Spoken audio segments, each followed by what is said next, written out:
lagi materi berikutnya, pencahayaan.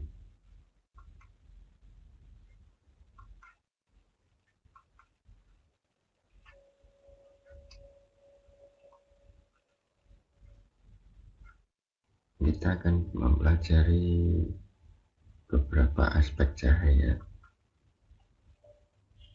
yang sebagai dasar-dasar pencahayaan sebelum masuk ke lebih dalam, karena cahaya itu ada macamnya banyak banget, alam dan buatan.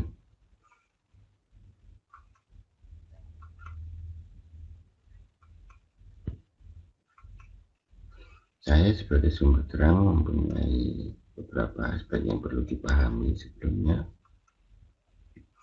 Dan sebagai sumber terang, sebagai cahaya alam, sebagai cahaya buatan atau artificial light, dan tergantung masa aktif. Ada cahaya menerus disebut continuous light, cahaya kilat disebut flash, dan ada cahaya lanjutan. Cahaya mempunyai beberapa aspek yang perlu dipahami. Yang pertama sebagai sumber terang, yaitu cahaya alam, natural light, dan cahaya buatan. Kemudian masa efektif. Masa efektif di sini karena tingkat terus menerusnya atau cahaya kilat, kemudian arah cahaya itu juga perlu dipelajari, direction of light, kemudian kualitas cahaya, quality of light, ada warna cahaya, color, temperatur, mempengaruhi warna, white balance-nya, kemudian kuat terangnya cahaya disebut brightness, kemudian cahaya alam itu disebut natural light, itu ada matahari, planet, dan bintang-bintang, kemudian ada bisa magma, ada petir. Kemudian cahaya buatan atau artificial light disebut lampu listrik, ada lampu gas, lampu api dan bara, bisa lampu sorot, LED, lampu kilat. Kemudian kita mengenal arah cahaya. Cahaya dari depan disebut front light, cahaya dari samping disebut side light, dan cahaya dari belakang disebut backlight. Cahaya dari atas disebut top light, dan cahaya dari bawah adalah bottom footlight. Dan arah cahaya ini cara sebagai contohnya, front light dari depan,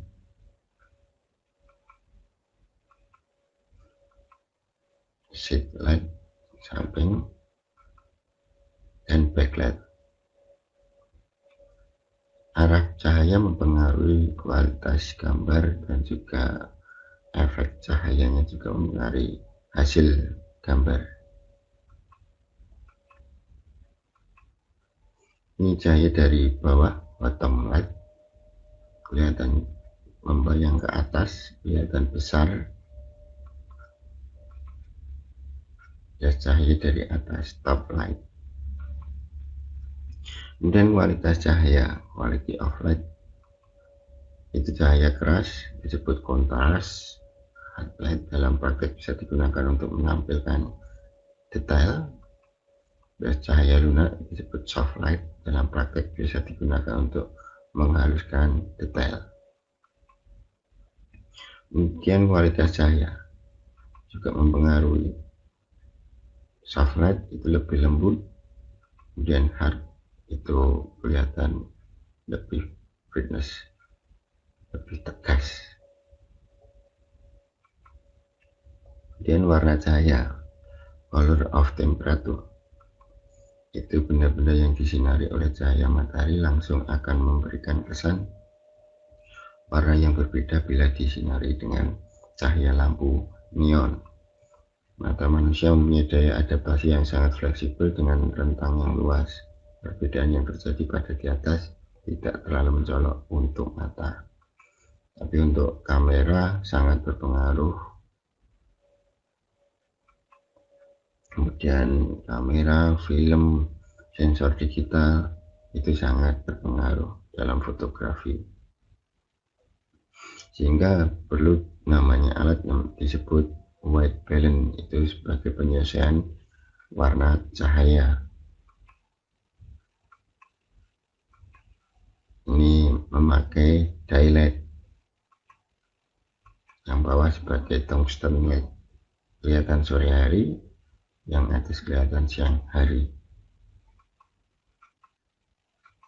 Ini pengaruhnya fluorescent neon, white balance incandescent,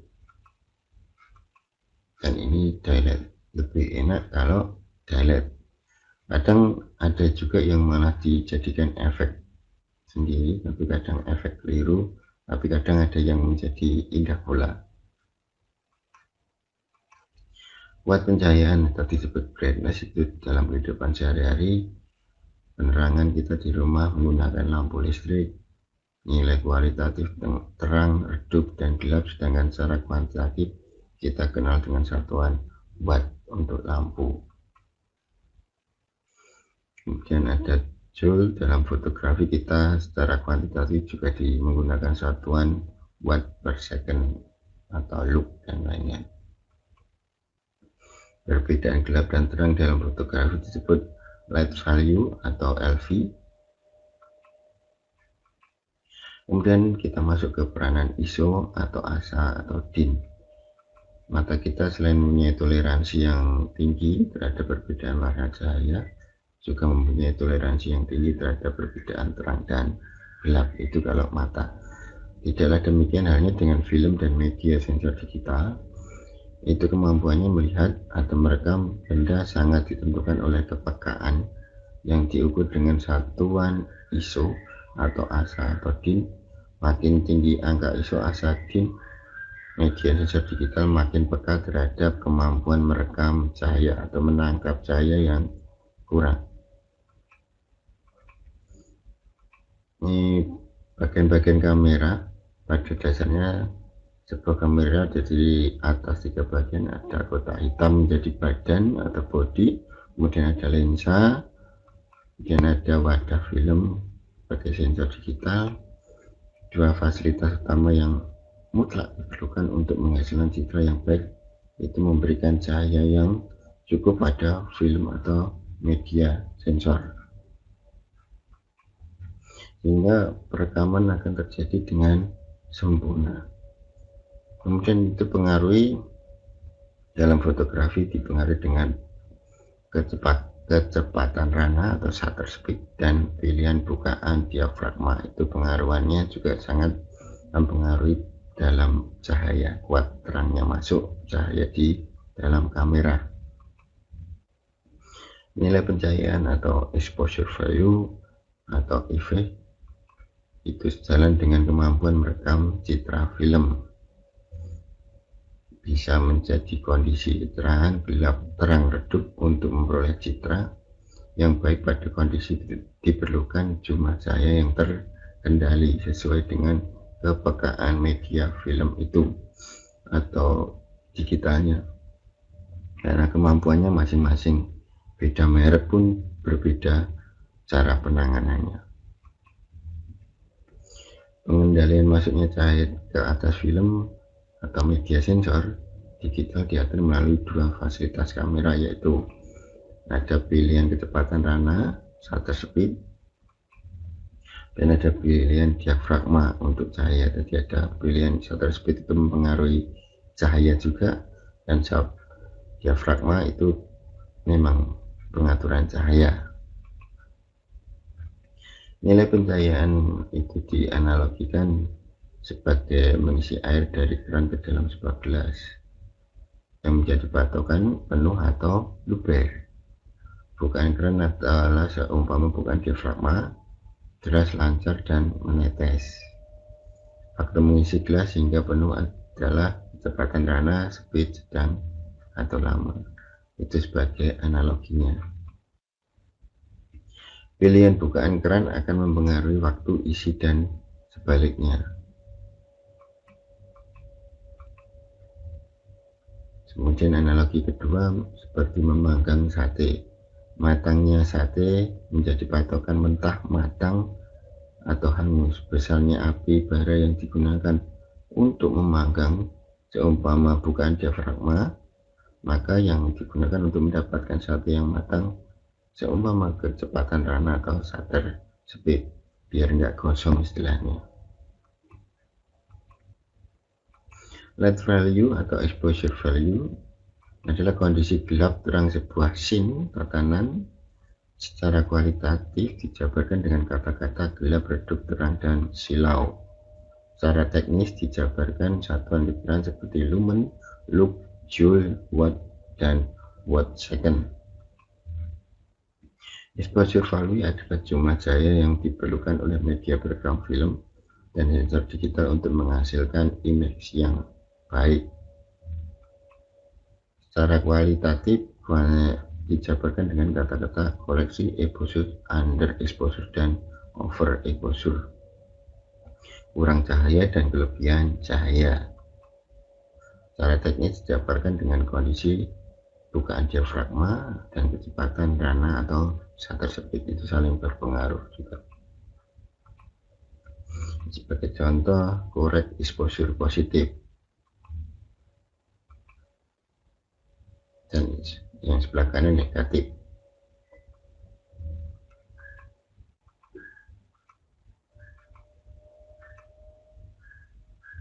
Negatif, positif.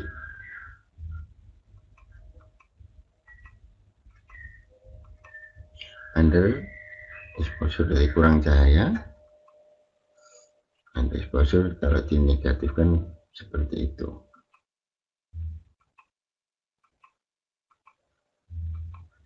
Kemudian dikorek menjadi positif dan negatif. Over exposure positif, 2 stop, 1 stop, kelebihan 1 stop, dan kemudian kelebihan 2 stop atau 2 klik dalam exposure diafragma tersebut, 1 klik, 2 klik. Dan kalau dinegatifkan gambarnya seperti itu,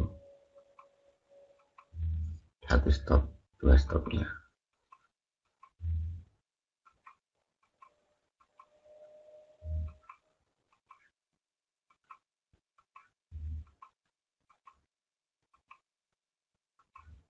Seluruh kombinasi speed dan aperture di bawah ini mempunyai exposure value yang sama.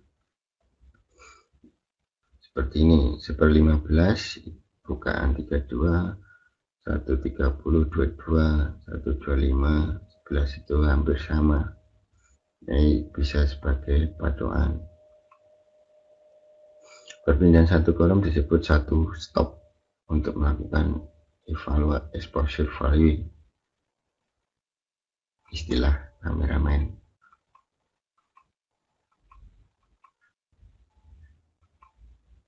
Over exposure 1 stop pakai 8.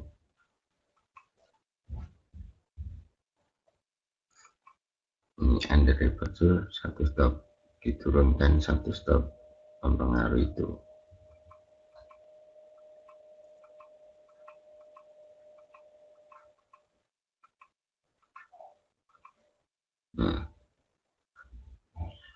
Pengaruh cahaya sangat mempengaruhi kualitas gambar yang dihasilkan.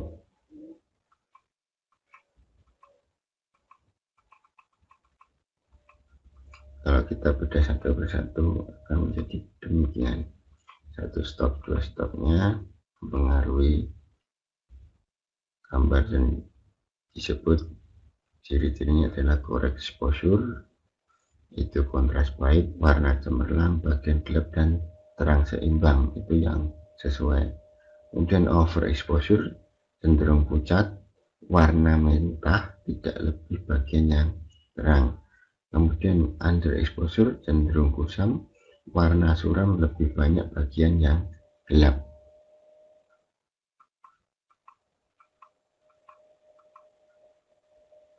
Exposure metering atau pengukuran cahaya didapatkan dengan cara mengukur bagian yang paling penting, misalnya kulit atau skin. Untuk itu pengukuran dilakukan sedekat mungkin ke subjeknya. Alat pengukur disebut light meter. Handheld of camera, light meter, alat ukur cahaya digembam.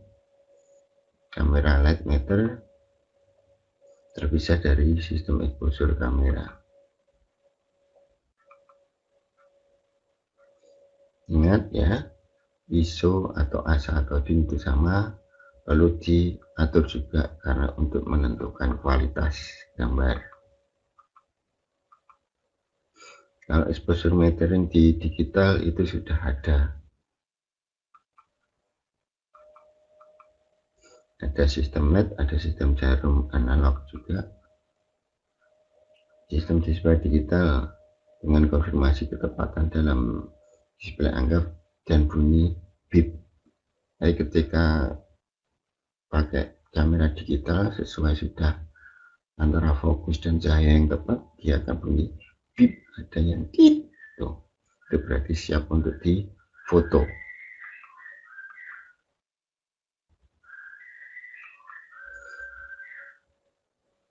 Macam-macam, ada metode satu untuk ukuran exposure itu menggunakan fasilitas pengaturan manual PSA atau PTV AV. Jadi metode kedua ada pakai manual, juga bisa untuk menentukan exposure yang Anda butuhkan. Hati-hati dengan latar belakang, acuan terang gelap, ukur cahaya dijelaskan pada pantulan cahaya.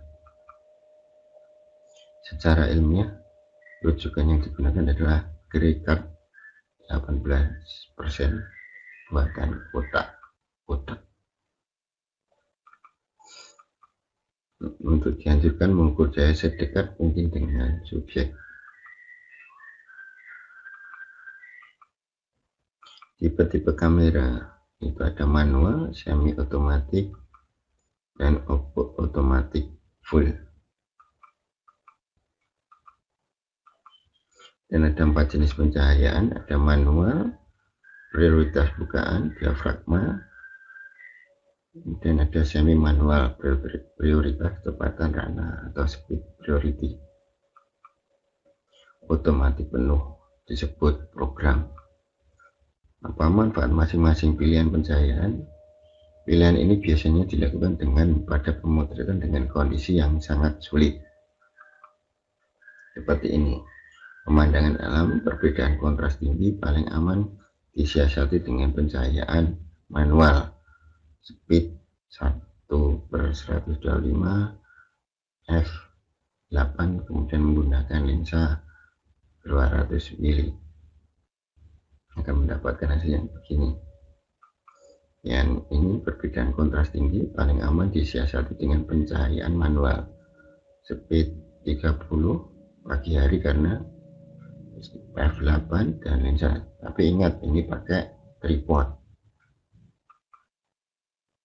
Dan masing-masing pilihan pencahayaan adalah manfaatnya adalah manual. Pilihan ini biasanya dilakukan pada pemotretan dengan kondisi cahaya yang sulit atau sangat minim cahaya. Semi manual itu prioritas bukan diafragma, ada aperture priority, memberikan peluang untuk mengatur rentang ketajaman atau deep of field-nya akan tertangkap. Seperti ini, deep of field lebih ada fokus, ada yang lebih fokus, ada yang lebih blur. Itu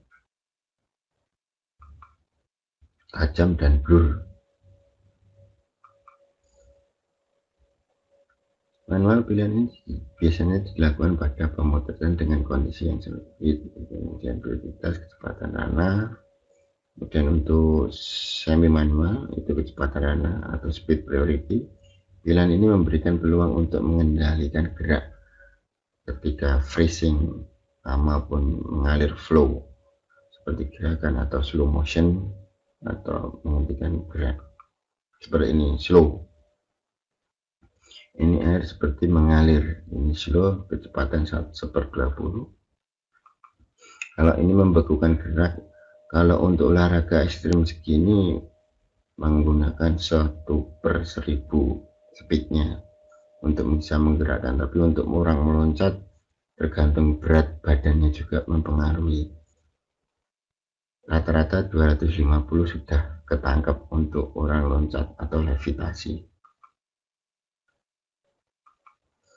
Ini Candid itu menggunakan program atau otomatis full, lebih nyaman.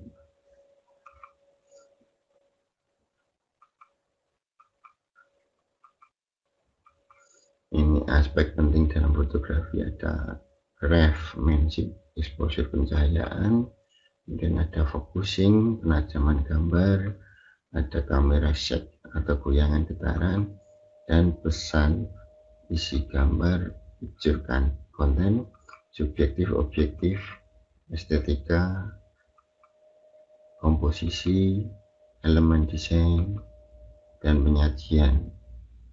Ini 4 aspek yang perlu diperhatikan sebelum kita memulai memfoto.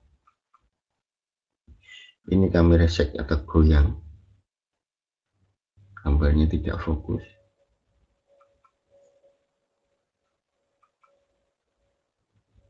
Biasanya kalau kamera fotografer yang banyak itu bisa senggolan, bisa tremor,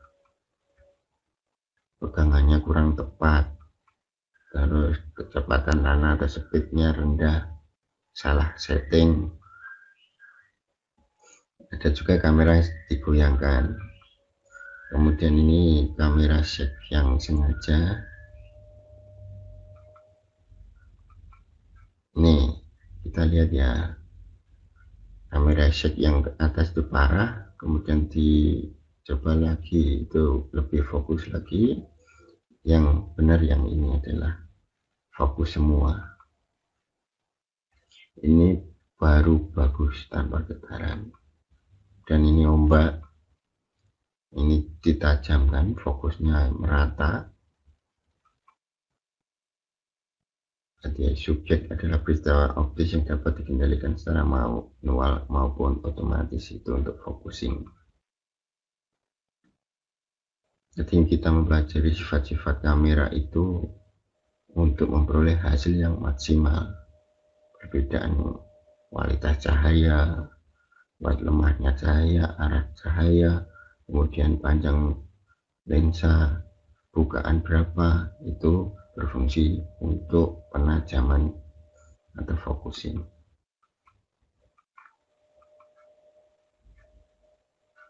Ini disebut autofocus.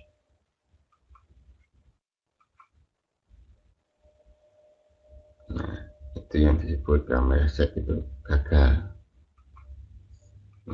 Ini masih kurang tajam, dan ini yang tajam. Nanti perbedaannya kelihatan sangat berbeda. Ini kurang tajam, ini baru fokusnya tepat. Kalau berfoto, bikin foto yang bagus yang begini untuk dokumentasi. Tapi kalau pengen yang art design, itu ya pakai blur, terus deep profile-nya dipakai. Penguasaan teknik fotografi itu memperdalam kualitas dan hasilnya, maka perlu dipelajari mendalam dan sering-sering praktek.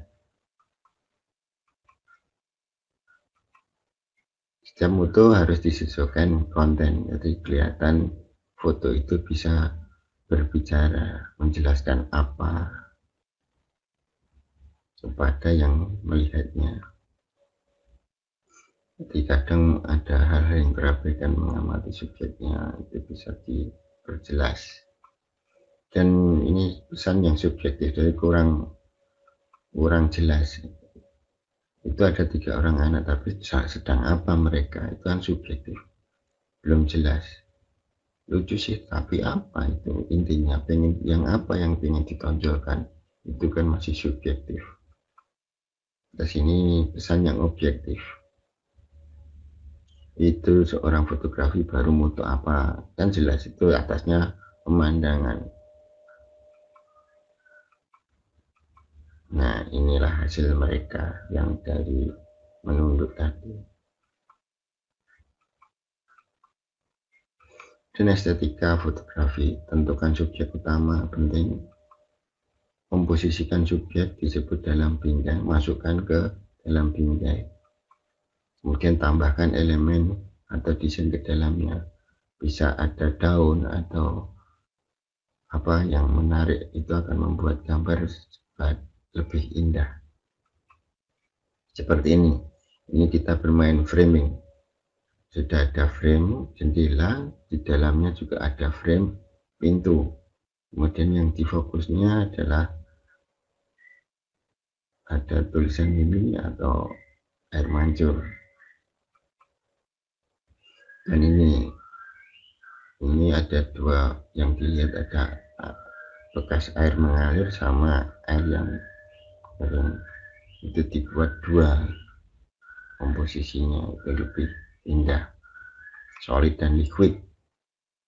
Kemudian penyajian atau presentasi foto yang sederhana itu lebih bagus hingga apik atau menarik dilihat. Seperti ini sederhana tapi sesuai komposisi dan mudah dipahami. Oh, itu hasil baru manen, jelas foto itu berbicara. Kalau ini sederhana tapi menarik. Oh, backlight ini. Jules Sampo membuat foto yang bagus. Ini istilah foto dengan mempunyai arti, sehingga di sana itu lebih jelas. Oh, di sana lebih menggunakan foreground, background itu perlu dibandingkan untuk lebih menarik.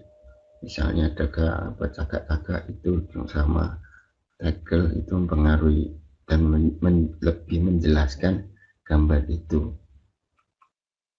Seperti ini tatanan latar depan dan latar belakang mempengaruhi objek, juga lebih indah. Terus latar depan, latar belakang. Latar depan itu ada suket atau tumbuhan, yang belakangnya tumbuhan juga, itu disebut framing. Dan latar depan dan latar belakang ini pemandangan. Di sini juga framing, sebuah foto mempunyai arti jika dalam foto tersebut ada unsur yang dibandingkan. Framing pintu, baru ke masjid. Ini juga framing. Ini kesan gerak, itu disebut panning. Ini harus dipelajari juga. Terus kesan gerak ini, tadi yang difoto kelihatan kaki sampai kepala, itu akan memberikan kesan yang bergerak untuk yang orang-orang yang bergerak. Kemudian sebagai fotografer jangan lupa, jangan nggak mau, tapi harus, itu jangan mudah putus asa untuk mencari sudut pengambilan gambar atau angle kamera. Itu harus, kalau seorang kameramen, fotografer, itu harus mencari gambar yang paling bagus sehingga kita dapat membuat dan merubah sudut pandangnya bagian indah. Itu penting. Seperti ini, kalau sudut pandangnya ini kurang bagus, lebih baik di crop, karena yang di atas itu kan ada orang yang kepotong. Jadi lebih baik fotonya begini, lebih berbicara seorang nelayan lelahan. Terus pengambilannya juga ini, isi bingkai menggunakan cermin, juga kelihatan lebih unik. Terus ini keep it simple, ini gerabah, ini hanya daun, juga indah. Ini gemulai. Dan terima kasih dan sampai besok lagi.